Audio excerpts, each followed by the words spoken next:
Welcome to Top Deck Therapy. The Magic the Gathering podcast, where we break down the plays we make, the mistakes we learn from, and the mindset that shapes better games. Have a seat, relax, and let's dive in.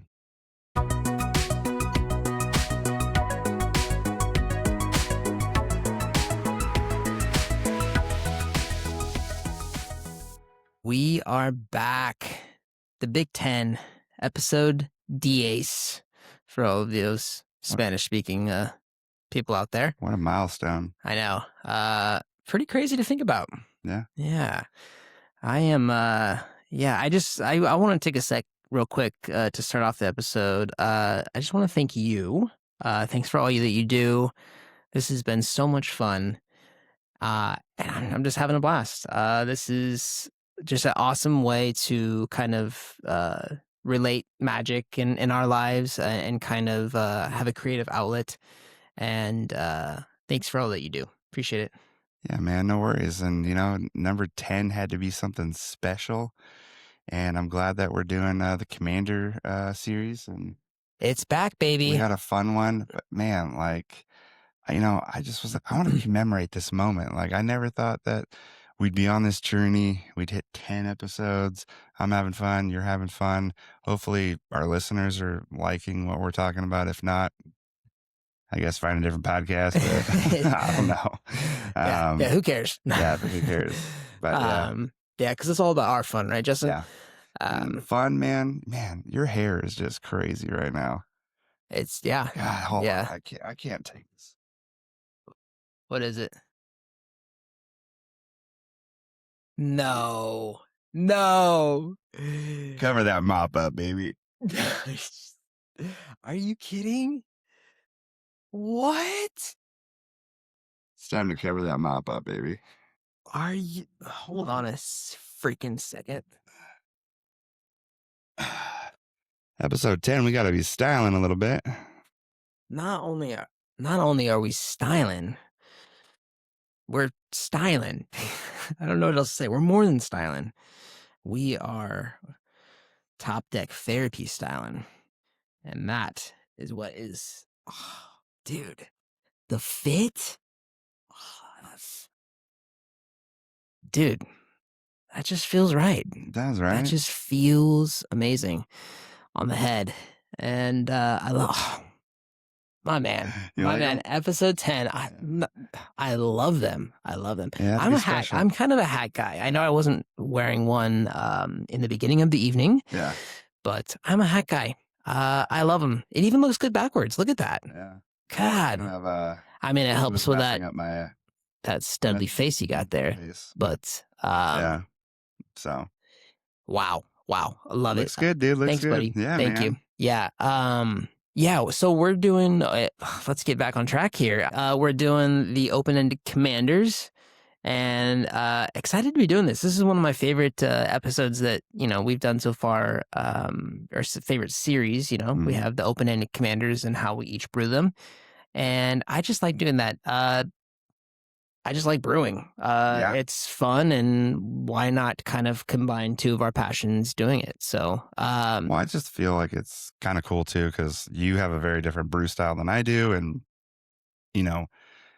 it's just fun to see if we can collab on a commander that is kind of open ended, and you see how many cards are the same versus different strategies. And I always have a feeling your deck is always going to surprise me in some way, because I feel like you delve deeper than I do into not necessarily lore, but the magic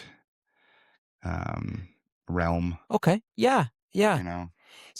I mean, I know from the last episode, I learned a lot. I feel like it can be, even though, you feel like you have this idea that you know a lot of the cards and you kind of know the direction you want to go. It's pretty easy to get tunnel vision when you're brewing, and especially with EDH rec being the way it is, it's pretty easy to just do recommended cards. I try to stay away from that a little bit, but like we've said before, good cards are good cards. Yep. But it's just really cool. Oh man, I forgot last episode in this series, there were some cards I was like, I did not even think about that. Mm-hmm. And wow, they were so good that they needed to go in that deck. So I'm excited to see what you got for this. Yeah. You want to start us off in who the commander is and what you got? Yeah, Shiko and Narset unified. Yeah, not my first choice, but I'm learning a lot in these series. Jeskai, Yeah. one colorless and a blue, red, and white. Not Uh, something I usually brew, Not but really your colors of choice normally. right. And I think part of this has been a little bit on purpose to kind of get you outside of your comfort zone, but also yeah, it's just cool to try new things. Yeah. Yeah, so yeah. It's cool. They are. That's gonna be weird because they're not partners, but it's two people on a card or a creature. Anyways, a 4/4, a human spirit dragon. They have flying and vigilance. Two great keywords to have on a commander. Yeah. Gotta love that evasion and that blocking attacking ability. But they have something called Flurry. Whenever you cast your second spell each turn, copy that spell if it targets a permanent or player, and you may choose new targets for that copy. If you don't copy the spell this way, draw a card. You can't even lose. Even That's a win-win in my book. Like even if you don't copy it, you're drawing. Yeah, it sounds good to me. That sounds like kind of modern Magic and modern Commander these days. It's just you can't even lose. But spell copying is amazing. So excited to see where you went with it. Tell me about the deck. Sure. We'll just go over quick stats and then I'll go back through everything. I got 1 planeswalker. I got 9 creatures, 17 sorceries, 14 instants, 6 artifacts, 16 enchantees. Gotta love some enchantments. 36 lands. Nothing too crazy on the land base. Don't even really have to go over those. Just the standard shock lands, fetch lands, Seville lands. Yeah, nothing too crazy. Yeah, So. yeah. We mentioned in the last episode in this series, but there's lots of great, even inexpensive lands to build a good land base, even in a 3-color deck. So yeah, use what you got. Use basics if you can. Mm-hmm. Yeah. All right, let's just start it off with the 1 planeswalker I have in it. I have the one and only Narset, Parter of Veils. It's a 3-drop, comes in 5 loyalty. The first ability is great, but it's not even her static ability. Each opponent can't draw more than 1 card each turn. Great, slows down my opponents, but her negative ability, she only has a -2. I get to look at the top 4 cards of my library, and I can reveal non-creature, non-land cards from among them, and then put them into my hand. Put the rest at the bottom of the library. I'm just filtering through my deck, and this whole deck is pretty much 9 creatures. So, I'm going to get something. The odds are pretty good. Yeah. Yep. The odds are in your favor. Yeah. We're going to Vegas, baby. Yeah.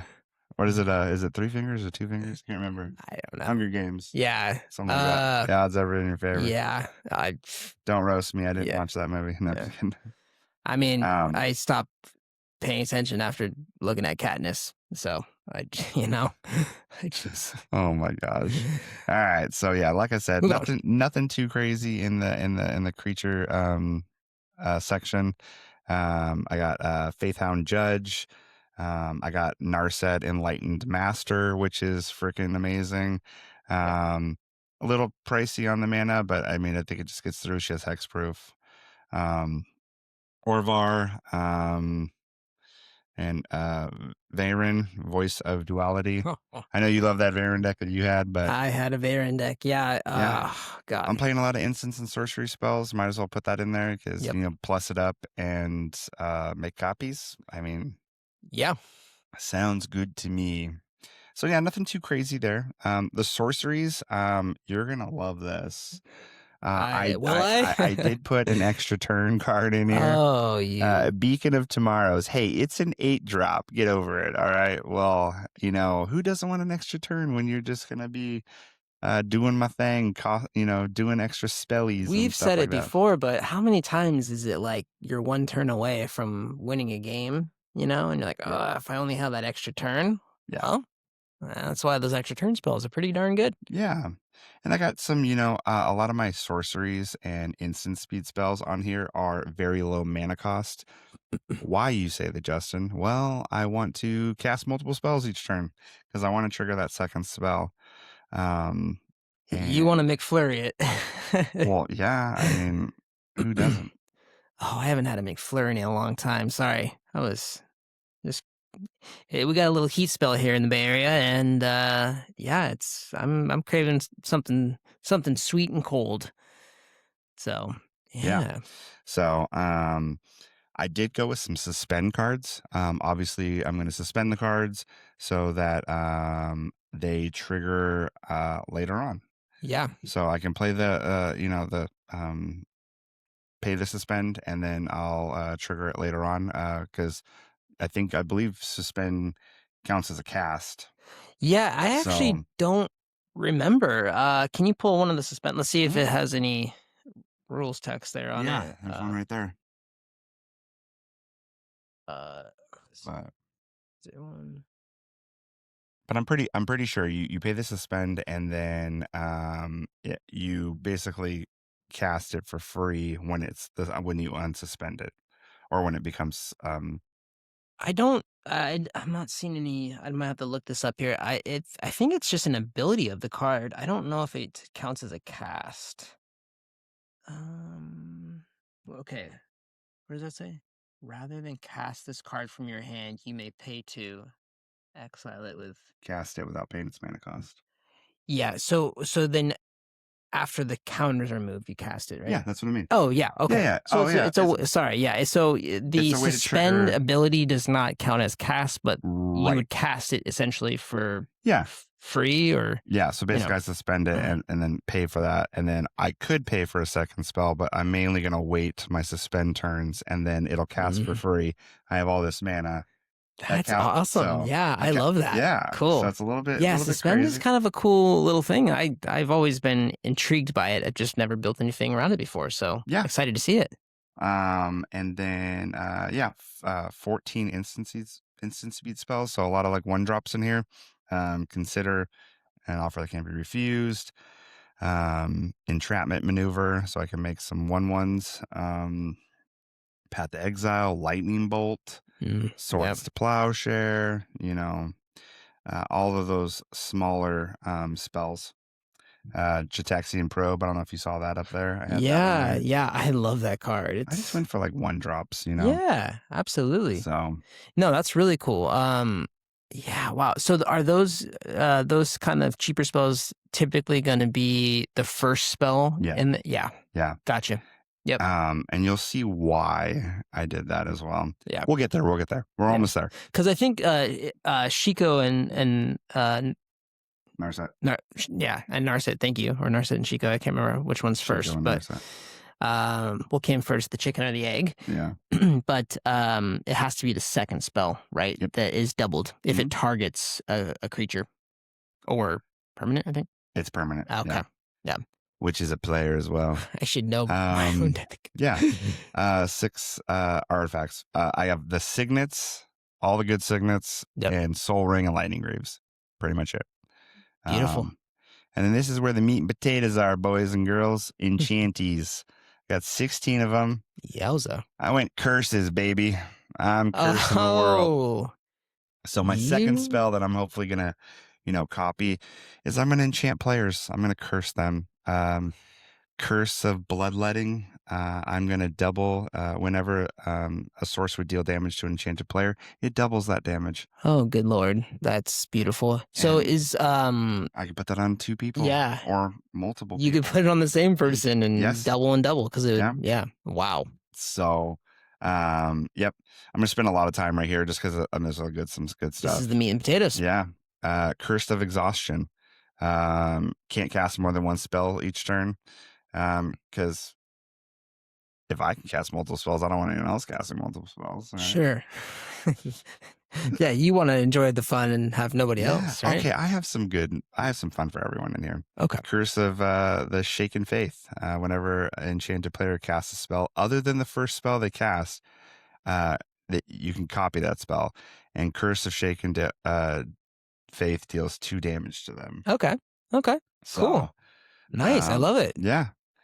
Curse of Surveillance. The art on this card is disgustingly It is haunting. awesome. It's haunting, but great. At the beginning of enchanted player's upkeep, any number of target players other than that player may draw cards equal to the number of curses attached to that player. Oh, wow. Hello. So okay. Card draw. Yeah. And it says may, so yeah. I'm helping people out. Oh, I'm taking those cards. I'm helping people out, right? Curse of Unbinding. Player's upkeep. That player reveals cards from the top of their library until they reveal a creature card. Put that card on the battlefield under my control. That player puts the rest of the reveal that way into their graveyard. Okay. Bring on them creatures. I don't need creatures. I'll play your creatures. Oh my God. So, this is cool. I like this. There's there's not many curse commanders out there, is there? And this is kind of a really cool take on it that I've seen. This is cool. I love this. This is very unique. I love what you did here. Thanks. Curse of Verbosity. Verbosity, yeah. When enchanted player is attacked, I draw a card. Each opponent attacking that player does the same. Yeah, I actually like that card a lot. It can keep some of the heat off of you. I'd be willing to attack somebody if I can get a card off of it, And then this deck is kind of slowish, so I had to put some like enchant creatures, player slowdowns a little bit. Mm-hmm. Eaten by Piranhas. It's a flash enchant creature. Basically shuts it off and it becomes a 1/1 with no abilities. Yeah. And then I have that in my Caliphate deck. Oh, nice. Yeah. Yeah. Eldrazi Conscription. Make Narset just massive with Trample and Annihilator 2. And you could double that, right? Yeah. Oh my God. Overwhelming Splendor. This is a fun card. I enchant a player, and then all of their creatures become 1/1s and lose all of their abilities. Ooh. So anyone that's playing a crazy creature deck that I don't steal their creatures. It's like Humility, right? Yeah. Is that the white card that does that? Makes all their creatures 1/1s? But I think that's only one creature. I don't know. It's also an 8-drop, and that's what I'm saying. Like a lot of these cards, my CMC is not very low in this deck. No, got some beefy. Yeah. Beefy casting costs there. Yeah. But awesome. Redemption Arc. I can enchant a creature, and enchanted creatures has indestructible and is goaded. So, and then for 2, I can exile enchanted creature. Oh. So, once it comes brown where you're goaded, because some players don't know, if you go and you're playing a 1-on-1, they do technically get to attack you. Yep. At that point, I just exile it. Toodaloo. Yeah, it gets around the downside of goad. Yeah. Goad is awesome. But it also gets around like big old fatty Eldrazi's that are indestructible. Oh God. Well, I'm going to give it indestructible. I'm going to give it indestructible, which doesn't matter. I'm going to goad them, and then I'll just exile and say, see you later. Toodaloo. Have fun attacking my opponents. Exactly. Shadow of the Second Sun. I had no idea about this card. I've seen this card before, but tell us what it does. It's another big old 6-drop. It's blue. At the beginning of enchanted players' post-combat main phase, there's an additional beginning phase after this phase. And for those, let me break it down for you a little bit. The end step happens after the added untap, upkeep, draw. So you untap your lands, you're able to double spell again. Upkeep, and then I get to draw. And then it ends your turn. So you can't cast any. No, I guess in maybe instance, you just get that. But I get all my mana back. And nice. And all my creatures on tap. Wow, I love that. I get to draw. Put that in my deck. So it's pretty good. It's like I said, it's a 6-drop. It's a 6-drop. It's kind of high up there. Yeah. But last one, Whirlwind of Thought. It's just a great Jeskai draw engine. Best, non-creature spells, draw a card. My whole deck is basically non-creature spells. Yeah, turn all your stuff into cantrips. Yeah. Yep. So that's kind of how I went with this deck. I am pleasantly surprised. Yep. That is wow, so hipster of you. Yeah. So hipster of you. I'm jealous of I was the kind of hipsterness. scared because I was like, how am I going to do with like 9 creatures? Oh, okay. So 9 creatures plus my commander. So there's 10. Oh, I don't have a lot of like ways to like, deal damage. But then I was like, wait a minute. Like, I'll just be dealing damage other ways and stealing people's creatures and hitting them with their own creatures and dealing damage that way. Wow. And they're a 4/4 flying vigilant. That's good enough. Yeah. So yes, vigilance is great. It keeps off a lot. You'll see in my brew that vigilance comes in really, really handy. And obviously flying is, as you know, flyers win games. So. And the name of this deck that I decided to name is Double Mint Fun. Oh, you clever girl. Yeah. Also, too, Kevin and I were talking, and why have an open-ended commander, series if we don't have a Mox field for you guys to look at? So we are gonna have a Top Deck Therapy Mox field. So all of these decks that we're building will be on there, so you can check them out. Yeah. So that'll be up when this episode is done. So. Yeah. Again, with this being episode 10, we're really excited. I feel like it's been such a fun journey for us, and we want to hear more feedback, more. We want to talk to people more, kind of get people checking out some of our decks and giving us comments, and so thanks for everybody for listening, and appreciate you guys. Okay, so my deck. So I went Voltron. Nice. I went straight up Voltron. So let's give some quick stats here. I have 13 artifacts. I have besides my commander, I have 5 creatures, which is shocking. That's lean. So I kind of went all in on, I went all in on the Voltron. Most Voltron decks have a very low creature count, as the slots are used to pump up the one creature that they have, the commander. Enchantments. I have 26. I did a lot of auras here and a lot of just, other enchantments.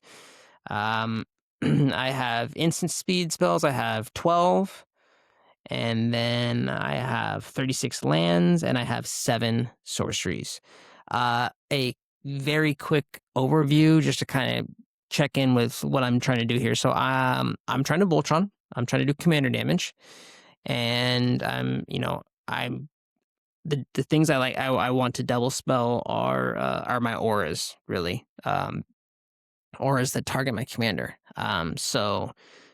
Pumping up the number is good. Giving it abilities such as, drawing cards is good. And then I also have kind of a sub theme of kind of Aikido a little bit, because a lot of it does target creature or player. And so it's kind of like I can be proactive because it has vigilance, and I can also be defensive because it has vigilance. And you love vigilance. So. I do love vigilance. I think it might be my favorite mechanic in Magic. Favorite keyword. And so, anyways, lands. I'll be very, very brief. Just give you some quick overview here. So 36 lands. It's got the usual. I just want to fix my colors. And then some key lands here to point out are Witch's Clinic, which gives my commander lifelink. It can tap 2 and tap Witch's Clinic, and give it lifelink until end of turn. It's a way to keep me in the game longer. Vigilance helps protect my life total, but also if I can gain life, I can stay in the game longer. So I also have Hall of Heliod's Generosity. It helps me get back enchantment auras or enchantments that I just might lose along the way. And Such a good card in an enchantment deck, especially when you're running. How many enchantments did you say you're running? What did I say? 26? Yeah, something like that. 26 enchantments. Yeah. And then I also have Rogue's Passage just to make it. I can make creature unblockable in case they just have a wall of flyers that I just can't break through. My Birds deck? Yeah, man, that Birds deck you have it's something. It's really good. I thought it would be. I mean, flying is good at it's really good thing. But yeah. Okay, so let's go into let's just do the artifacts. Let's do the creatures first, real quick. I have so let's see. I have Spellskite. Spellskite is a great protection piece. It basically it's a 2-drop. It's a 0/4, and I can pay a Phyrexian blue mana, so I can either pay 2 life or pay a blue. And I can change target spell or ability to Spellskite. So if someone's trying to kill my commander, I can just pay either a blue mana or 2 life to make it kill Spellskite instead. Or if someone's trying to equip their commander with like a Swiftfoot Boots, I can just pay 2 life or a blue, equip it to me. Equip it to Spellskite. So it's a great protection piece. Plus, it's a 4-butt. It's a decent blocker. So I have some card draw in Starwinder. I love this card. This is in my mono blue Voltron deck. It's a 7-drop, 7/7, but it has warp. So I can kind of get it in earlier for 4. But it says whenever a creature you control deals combat damage to a player, I may draw that many cards. Even if Voltron deck, that's freaking good, dude. I'm re-gripping my hand usually, if not more. So love that card. I also have Voracious Bibliophile. It's a 4-drop, 3/3, flying and vigilance. Again, protecting my life total. 3 is not a huge toughness, but it can block some stuff. Bibliophile. Does that mean that they like to read books? La biblioteca. But it says whenever I cast a spell with 1 or more targets, draw that many cards. So basically all of my auras are now cantrips. Gotcha. So yeah, it just helps kind of keep my hand full, especially since I'm doing a little bit of this Aikido sub-theme, kind of like, if you're going to attack me, I'm going to kind of put it back onto you. I need to keep my hand full for instant speed things. I have Rosa Resolute White Mage. She's a reach 2/3, and it says at the beginning of combat on my turn, put a +1/+1 counter on target creature. Enlarges my old age, my eyesight.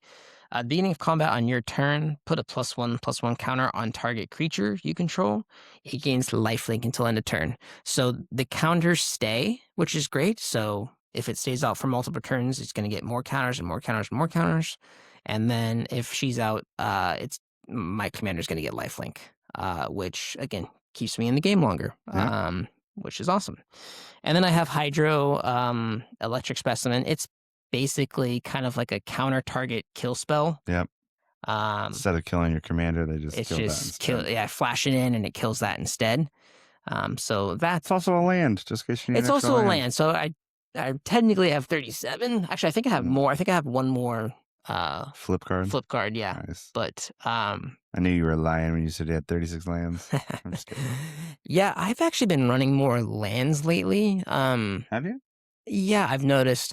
What's your land totals? Lately I've been running 37. One of my favorite cards is like cards like that you can discard lands. So like a Seismic Assault or Iula's Influence or something like that, just for value. And since I love drawing cards, even if my hand is filled with lands, I just pitch them for value. So yeah, I really like that. Okay, let's go into the artifacts real quick before I get into the meat and potatoes, which is enchantments. So mana ramp, Arcane Signet, Azorius Signet. I have Boros Signet, Izzet Signet, Let's see. I have Soul Ring because, I mean, come on. It's Commander, right? Don't let him fool you. He doesn't put Soul Ring in his decks. Yeah. You put one in the back of every one of your sleeves. You got to have at least one Soul Ring, right? Yeah, exactly. I have Talisman. I have the talismans, right? So Talisman of Conviction, Talisman of Creativity, Talisman of Progress. This is just mana fix, and it's just to fix colors. It's a 3-color deck, and it's relatively pip heavy, so I need the colors.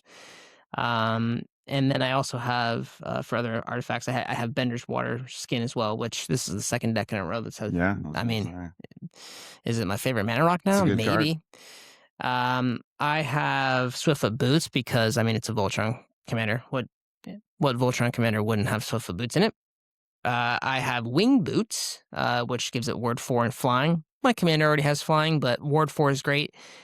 And also, a little tech tip: if you equip your Spellskite with that, you can move things over and target, to target Spellskite. And since now your Spellskite has Ward 4, if they can't pay Ward 4, it just counters, just straight up counters it, which is kind of techie, but it's gross. Mainly it's just to make people have to pay more to target my commander.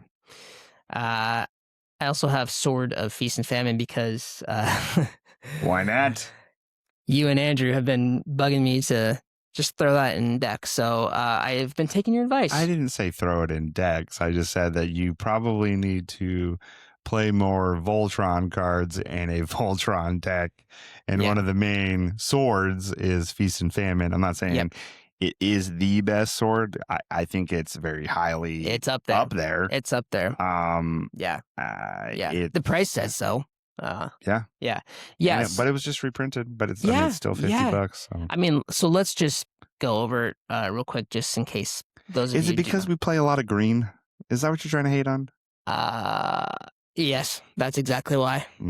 Yeah. No, it's not. You just want to untap all your lands. That's the main reason. That's what I thought. Yeah. So it's a sword, right? So it's a 3-drop, 3 colorless. It's got equip 2, and it says equipped creature gets +2/+2 protection from black and green.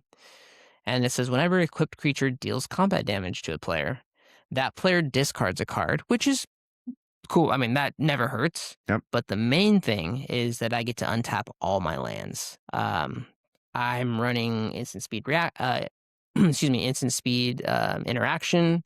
I have, like, again, those Keto cards that are run at instant speed. I have flash enchantments that I can put on my commander. And I believe I'm so sorry. Your second spell each turn. So if I cast 2 spells and the second spell targets my commander, I can do this on everybody's turn. Mm-hmm. So it's just more value. And plus it's +2/+2 in protection. It's just good. It's just good. Yeah. So those are my artifacts. Let's get into the real shebang here. My enchantments, again, 26 of them. I'm a curse deck too, Justin. Not really. But I do have a curse here. A Curse of Opulence just helps me ramp. And then but that just helps other people too, right? Like, hey, you guys should attack that player as well. Yeah, people helping people, I guess. People helping people. No, it's great. I mean, and it's also really low mana cost. I mean, it is, and it's a 1-drop. Yeah. Love it. Yeah, exactly. All right, let's get into this art is just like creeping me out. Oh, right, the Cradle of Safety. Yeah. Oh, yeah. So little baby. yeah. So Cradle of Safety here. It's a flash enchantment aura. It says whenever Cradle of Safety enters, enchanted creature gains hexproof until end of turn. So basically, it's kind of counters something that's trying to kill my commander. And it gets +1/+1. And it gets +1/+1. Yeah. So are you using that to save your commander? So in this case, it's actually kind of modal. The +1/+1 is if I double that, my commander gets pumped up by 2. Yeah. Which would now be a 6/6 flying vigilant. So that's nothing to. It's not technically on the clock at 7, but it's if I just need 2 extra damage through or something, yeah. I could do that. So, but really, it's there to save my commander. Yeah, so I got stuff like, so let's go into protection real quick. So the Cradle of Safety, I got Eel Umbra. It's got totem armor. So if my commander were to die, just remove the totem armor. I have Dog Umbra, same thing. It's got Umbra armor, right? So just protecting my commander. Let's see what else here. Well, you wouldn't use Dog Umbra on your commander. That's like against other people. You could use it. So it says it can't attack or block as long as it's another player. So you could use it to make that one's modal as well, right? So you could make someone not be able to attack or block. Yeah, and then or you could just give your thing Umbra armor at flash speed if you needed it to. Sure. It's kind of similar. Risky. It's risky, but yeah, I think it's pretty cool. What else we got here? Should have grouped these together a little bit more.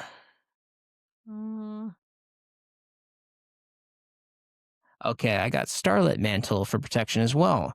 Enchanted creature you control gains hexproof until end of turn and also gets +1/+1. So just trying to give my things protection. Yeah, let's go into we can go into some card draw here. I think this is the second commander in a row that I've used it, but I got Curiosity, I got Ophidian Eye, I got Combat Research. So those basically say whenever whenever the enchanted creature deals damage, I draw a card. If that's the second spell, I create 2 auras like that, right? So now every time I'm hitting, I draw 2 cards. If I give it double strike, I'm now drawing more and more and more, right? So I got things like that. Let's see. This is one of my favorite cards of all time. So you've put that in so many decks. I just love it. I just love this card. This is Vesuvian Duplimancy. Whenever I cast a spell that targets only a single artifact or creature I control, I create a token copy of that creature or artifact, except it's not legendary. So all of my auras, I'm going to make, if this is out in the battlefield, I'm making a second copy of Narset and Shiko Narset, which now each of them triggers again and again and again. So it can just kind of snowball out of control.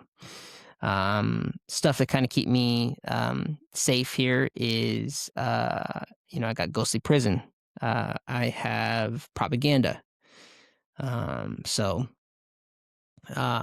have another, and this is called Tenuous Truce. This is kind of a fun one. This is another, it's Enchant Opponent. At the beginning of Enchanted Opponent's end step, you and that player each draw a card. Whenever you attack Enchanted Opponent or a Planeswalker they control, or whenever they attack you, you basically have to sacrifice it. But you basically say, you know what, buddy? Like I have a goal and you are not it, and you and I are going to draw cards together. So you make a teammate, which is really fun. So, another cool card that I really love is Noble Heritage. Noble Heritage says commanders it's a background. It says commanders you control or you own, says whenever this creature enters the battlefield and at the beginning of your upkeep, each player may put 2/1/1 counters on a creature they control. For each opponent who does, you gain protection from that player until end of turn. So next turn. Oh, excuse me. Until your next turn, which is great. So if people want to play along and they want to put +1/+1 counters on them, I get protection from them. I get to put 2/1/+1 counters on Shiko and Narset, which is awesome. So it's like a white goad thing. It is. Kind of. And to be honest, I don't think a lot of people are going to take the bait, but it's nice to have that there. Mm-hmm. But what I really like about it is because I'm using some of these Aikido effects that I'll talk about in a bit, I can get a sense at who is going to come at me. So, you're not going to take the counters? Okay, so Justin's probably going to come at me. So I need to keep my mana open for stuff that Justin's going to send my way. That's always a must. So it's just like a little bit of I'm just kind of like testing the water, see who's going to be on my team. And otherwise, even at its lowest point, it's just putting 2+1/+1 counters on my commander. So, which is really cool. I got Unstoppable Plan to untap all my non-land permanents. So my commander has Vigilance. That doesn't really matter, but I get to untap all my mana rocks to save mana open for the instant speed stuff. So let's go into instant speed stuff. I have Aetherize. The hell is that bullshit? Just return attacking creatures, right? Their owner's hands. Hey, whoa. Yeah, more protection, right? So I have Bolt Bend. I have Clever Concealment. I have Valorous Stance, which actually is protection for me, or it's a removal spell, which is awesome. And yeah, it's great card. And then I have, dude, have you seen this card, Mandate of Peace? This card is like, it is crazy. For those of you that don't know, it's a 2-mana instant. I can only cast it during my combat. Mm-hmm. My opponents can't cast spells this turn and end the combat phase. I just basically say, you skip your turn. Essentially, for 2 mana. I have to exile it, but whatever, you know? Yeah. I mean, that's crazy. Yeah. Pretty nuts. Especially for 2. Yeah. I like it. Yeah. Nice. I got Deflecting Palm. Love it. I love that card. Yeah. So good. I got Comeuppance. Love that card. Someone comeuppance me the other night and it sucked. It's so good. You get so excited just to punch someone right in the mouth, and then all of a sudden they just say, "Not today." Yeah. I think, I don't remember if I said Boros Charm. I mean, that's great too. It's same thing. So I can give my creature double strike. I can give my creature indestructible. Or I can damage. Just, I can just deal straight up damage. And then let's see. Prismatic Strands. This is awesome. It's prevent all damage that sources of the color of your choice would deal this turn. So you're playing against your mono green deck, Justin. You swinging at me, I'm preventing that. And then the best part is I can flashback it just for tapping an untapped white creature. Well, guess what color Shiko Narset has in it? White. Kaya's Onslaught gives a double strike. I have Legion Loyalty, which is also another land on the back, but it says until end of turn, double the power, target creature's power and toughness until end of turn. And it also gains first strike. So if I double that, I can double it and then double it again. So at baseline, if Shiko Narset's at 4, I can double it to 8, double it to 16. Yeah. Which I can just one-shot somebody. So I can kind of like, my thought here is like, I can work one player with commander damage. I can defend the other players with my Aikido interaction. And then the players that I need to clean up, I can just one-shot people out of the game with this, doubling of power. So, yeah. This is very combat heavy deck for you. Yeah. Oh yeah. I mean, it's Voltron. I'm all in on one creature. So, I want to go over a couple sorceries here. So I got Disrupt Decorum, which is just goading all creatures. It gets blockers out of my way. It either kills a lot of stuff on their board or it gets damage through, which is amazing. I got Taunt from the Rampart, which is the same thing. Goad all creatures your opponents control until the end of your next turn. Those creatures cannot block. So even if they have vigilance or something, they can't block, which is amazing. I have Hidden Strings, which is a cipher card. And basically I encode it on my creature, and then every time it deals damage, the spell goes off. But it basically says I can tap or untap target permanent then you may tap or untap another target permanent. So basically, if I play it and it's my second spell, I copy it, which means I can untap 4 things, which saves my mana open for instant speed interaction. Or, I mean, the cipher wouldn't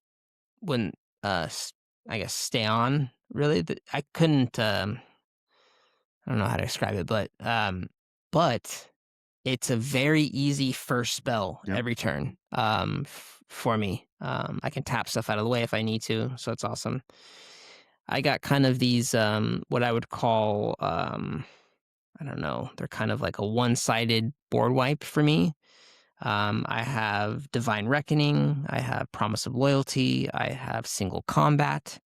It's basically everyone chooses one creature and they have to destroy the rest. So all I care about is my commander. So that's Nice, my deck. dude. That's my deck.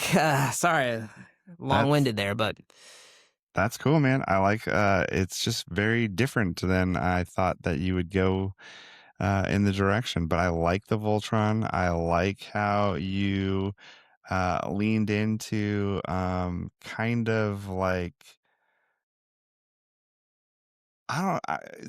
this is like a very Justin deck. It's very it's very me. Combat damage and double strike. Man, you went heavy on the old propaganda and ghostly prison.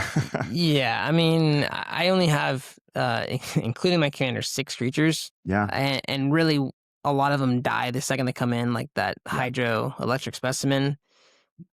I need to keep people off me. And I mean, yeah, I just had to do it. I think, I don't know if I would, in brewing this, I think I would build it slightly different. I think I don't like all eggs in one basket type decks. Yeah. I have kind of a deck that's like that with Caliphie, and it's just my temperament is it's just hard. But I love kind of the idea of my brew of this deck where it's like I'm just kind of taking my commander up, getting these cool, auras on there, and they have vigilance, which is a good blocker, kind of keeps some combat damage off me, and then if you're gonna come at me, I have stuff to send it back your way. With those deflecting palm and comeuppance and stuff like that. So that was kind of my idea, but yeah, I mean, whew.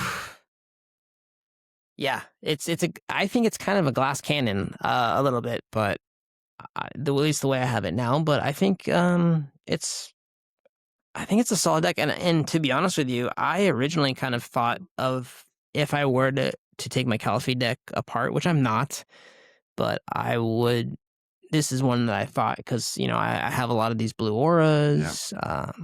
It's making them double is amazing, and it's a pretty cool one for me. Yeah, but I was so surprised at yours. My God, I am. You don't see a lot of curses. You don't see a lot of curses anymore. I don't know. I was just trying to do something different that I don't typically see and or play. When I think of auras, I don't necessarily think of putting it on other people. And I just kind of was like, I did some research and I saw another deck that kind of, they didn't go as heavy curses as I did, but they had a few. And I liked it. And then I saw another deck that went heavily on like the suspend cards with like other things. And I was like, man, I wonder if I, suspend and have cheap like first spells that like I could just curse and curse and curse. And just and almost kind of like it puts me in the backseat a little bit too, because it's like if I just curse enough people multiple times, they're taking double damage. They can't cast more than one spell. Every time they do cast an additional spell, they're taking more damage. everyone's drawing more cards. You know, and I can kind of pick and choose who I want to quote unquote pick on a little bit. Yeah. I don't know. The more we talked about it, the more I liked it. You know, but yeah, you definitely had some cards where I was like, oh man, like I wish I would have put that in there. Like there was a couple lands. I totally forgot about Heliod's Generosity, which I'm running a lot of enchantments, and I'm like, shit, I should have put that in there. Yeah, it's kind of an easy one. Well, I always kind of forget about that, you know? I do too. Yeah, I think that last, you know, episode that we did about this, you had it in. I was like, oh, that's really smart. I should, you know, probably put that in too. Yeah. Yeah. I am just so, man, I'm really surprised at, I mean, you just did something, man, you just did something so hipster. I'm so jealous of your hipsterness. You did suspend and curses, and I'm shocked. I'm blown away. And your deck is really cool, and I love a lot of the picks that you did. And thanks, dude. Yeah, how do you feel? You building this? No, only because it's close to like $600-700. Yeah. Why are my decks always more expensive than yours? I don't know. Yeah. Does price really matter? Let's have a poll. Does price That's a good matter? question, actually. I'd like to say, I think price is a huge regulator of power. Not always. I mean, I think, you know, that Papa Rosada deck that I had was actually like, that thing could actually pop off. Thing was like $40. Maybe less. Yeah. But you know, good cards are expensive because they're usually good and they're usually the best in class, and that's what people want to put in there. Yeah. But also, I think the price is it's 3-color. If you want the good mana fixing cards, it adds a ton of price. I mean, those fetch lands are not cheap. The shock lands are not super cheap, and it just, the number can go up pretty quickly. And yeah, it's tough, but yeah. I love it. Love your deck. Thanks, dude. Yeah. Hopefully everyone learned a little bit of something about this commander. I know I did, because I mean, I like this series because it's opening my eyes to other things that I not necessarily do all the time. So hopefully you guys learned something. I know I did. I think Kevin did as well. I always learn something every time, just kind of thinking about it. And yeah, this is, I mean, one of my favorite things to do is just brew in my spare time. So it's a fun thing for me to talk about. But I've been kind of putting you in my, so to speak, my wheelhouse with the colors that I've been picking. But I want, maybe next time, maybe we pick something green, something with green in it. I think everyone's going to like the next commander that we're going to go with. And I know Andrew's going to be excited because he's also going to be a part of that one. Yeah. So, yeah, the next open-ended commander will be Talia and the Gitrog. Yeah, Talia and Gitrog monster, which we're excited to. And that's black, white, green. Abzan. Love it. Heck yeah. And it'll be fun because not only are we going to do it, we're going to have Andrew do it too. And what kind of like decided this factor was Andrew actually wants to build this deck. Yeah. I think he's pulling cards together for it right now. Yeah. And we decided, wow, that'd be that is an open-ended commander, and that kind of would be fun. And it's more Justin's wheelhouse, so let's do this. It is. Yeah. No, I'm excited for that too, because that can go a lot of different ways as well. And that's what this series is all about: is brewing open-ended commanders and seeing how each player kind of tackles that challenge, and kind of seeing what we learn from it.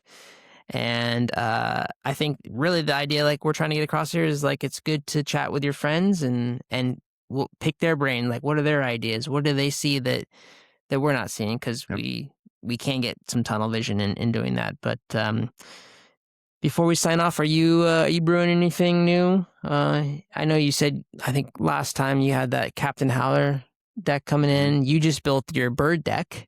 Yep, my wife's bird deck. I played the deck.